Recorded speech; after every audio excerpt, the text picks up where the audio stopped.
आज माझा दिवस खूप घाण गेलेला आहे. ते तुम्हाला मी सांगते का घाण गेलेला आहे, पुढे ब्लॉगमध्ये कळेलच. आणि गावामध्ये थोडंसं मला पार्लरचं सामान घ्यायचं होतं, ते घ्यायला गेले, ते घेतलं, पार्लरला पोहोचले आणि मेकअप केलेला नव्हता. मग मी मस्त पार्लरला आले आणि छान असा मेकअप केला. आणि आज मस्त मी नवीन टॉप घातलेला होता आणि हे पडदे मी काल आहे ना धुवायला घेऊन गेले होते. ते धुवून आणले आणि ते लावतच होते. आणि बघा आता तुम्हाला मी सांगते माझा दिवस का घाण गेला.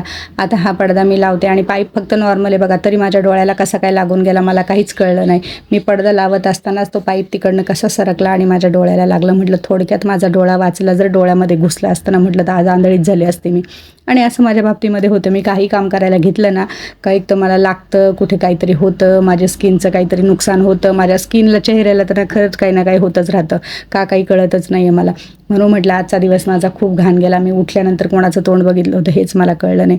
मग मी ते व्यवस्थित पडदे लावून घेतले. मग डोळ्याला पण थोडीशी क्रीम लावली, कापूस लावून ठेवला, तेव्हा ते रक्त थांबलं आणि पूर्ण अर्धा भाग आहे ना माझा दुखायलाच लागला होता. म्हटलं संध्याकाळी पहिले डॉक्टरांकडे जावं लागणार आहे, नाहीतर जर सूज आली तर मग प्रॉब्लेमच होणार आहे. मग मी असं पार्लर व्यवस्थित आवरून घेतलं आणि हे पडदे ना काढायचे राहिले होते.